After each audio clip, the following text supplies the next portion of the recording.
জলবায়ু পরিবর্তনের প্রভাবে বদলে যাচ্ছে পৃথিবীর আবহাওয়া ও প্রকৃতি। বৈশ্বিক উষ্ণায়নের খেসারত দিতে হচ্ছে কম বেশি দেশকে। বাদ পড়ছে না উন্নত বিশ্ব। এক সমীক্ষায় বেরিয়ে এসেছে, সমুদ্রের উচ্চতা বেড়ে যাওয়ার কারণে চীনের প্রধান শহরগুলোর মধ্যে অর্ধেকেই ডুবে যাওয়ার হুমকিতে। বন্যার ঝুঁকিতে আছে লাখো মানুষ। এখানে বলে রাখা ভালো, কার্বন নিঃসরণে চীন বিশ্বের শীর্ষ 3 দেশের একটি। গোটা চীনের ওপর উপগ্রহের মাধ্যমে পরিচালিত ভূমি জরিপের তথ্য বিশ্লেষণ করে শুক্রবার এক প্রতিবেদন দিয়েছে সায়েন্স জার্নাল। সেখানেই বেরিয়ে এসেছে এমন সব ভয়াবহ তথ্য। প্রতিবেদনে বলা হয়েছে, চীনের শহরগুলো সময়ের সঙ্গে বেড়ে উঠলেও ডুবে যাওয়ার ঝুঁকিতে পড়েছে। সমুদ্রপৃষ্ঠের উচ্চতা বেড়ে যাওয়ার কারণে অর্ধেকের বেশি বড় শহর ডুবে যাচ্ছে। এতে লাখো মানুষ বন্যার ঝুঁকিতে আছে। গবেষণা প্রতিবেদনে বিজ্ঞানীরা দেখেছেন যে প্রতি বছর চীনের বড় বড় নগরগুলোর ভূমির ৪৫% ৩ মিলিমিটারের বেশি দ্রুত ডুবে যাচ্ছে। এর মধ্যে ১৬% প্রতি বছর ১০ মিলিমিটারেরও বেশি হারে ডুবে যাচ্ছে। এই পরিমাণ ছোট মনে হতে পারে, কিন্তু গবেষণায় দেখা যাচ্ছে চীনের নগর উপকূলীয় ভূমির ১/৪ ১০০ বছরের মধ্যে সমুদ্রপৃষ্ঠের নিচে তলিয়ে যেতে পারে।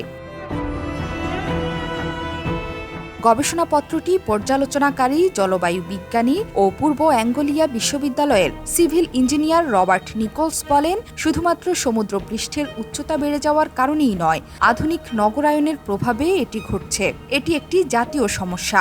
শুধু চীন নয়, এই ধরনের ঘটনা ঘটে চলেছে গোটা বিশ্ব জুড়েই। এককভাবে এখন আর জলবায়ু পরিবর্তনের উপর দোষ দেওয়া যাবে না। নগরায়নের প্রভাবও কম নয়। সমীক্ষায় দেখা গেছে, বৈশ্বিক উষ্ণায়নের কারণে সমুদ্রপৃষ্ঠের উচ্চতা বেড়ে যাওয়ার কারণেই নয়, শহরগুলোর দালানের ভার, শহুরে জলাধার থেকে পাম্প করে পানি বের করে ফেলা, তেল ও কয়লার জন্য জমি খননের কারণে ভূমি দেবে যাচ্ছে। এসব কর্মকাণ্ডের কারণে ভূগর্ভস্থ পানির স্তর নেমে যাচ্ছে, ফলে ভূমিও দেবে যাচ্ছে। ভূগর্ভস্থ পানির স্তর নেমে যাওয়ায় মাটি ও শিলা ভেঙে পড়তে পারে। সাউথ চায়না নর্মাল ইউনিভার্সিটির গবেষক দলের নেতৃত্ব দেয়া বিজ্ঞানী আও জুরুই বলেন, চীনে এরই মধ্যে শহুরে জনসংখ্যা ৯০ কোটি ছাড়িয়ে গেছে, যা ধারণ ক্ষমতার চেয়ে অনেক বেশি। ফলে ভূমি দেবে গেলে অনুমানের চেয়ে বেশি মানুষের জীবন ঝুঁকির মধ্যে পড়তে পারে। উপকূলীয় এলাকাগুলো সমুদ্রের নিচে হারিয়ে যাবে এবং সেখানকার বসতিগুলো বন্যার ঝুঁকিতে পড়বে। শহুরে ভূমি দেবে যাওয়ার কারণে প্রতি বছর চীনকে গচ্চা দিতে হচ্ছে ১০৪ কোটি টাকারও বেশি। এমন তথ্য দিয়ে রবার্ট নিকোলস জানান, চীনের শহরগুলোর মধ্যে বেইজিং দ্রুতগতিতে দেবে যাচ্ছে।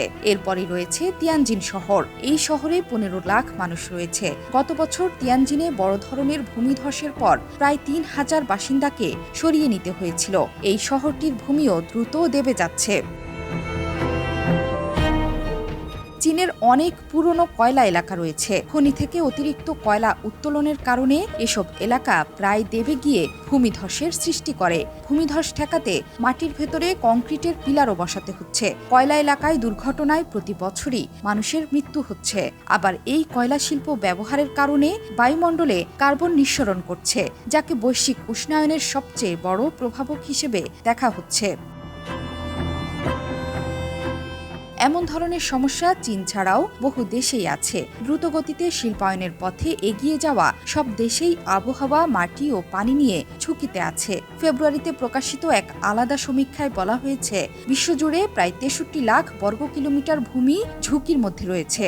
সবচেয়ে ক্ষতিগ্রস্ত দেশগুলোর মধ্যে ইন্দোনেশিয়ার রাজধানী জাকার্তার বড় অংশ এখন সমুদ্রপৃষ্ঠের নিচে। জোহরা চৌধুরী সেতু, ৭১।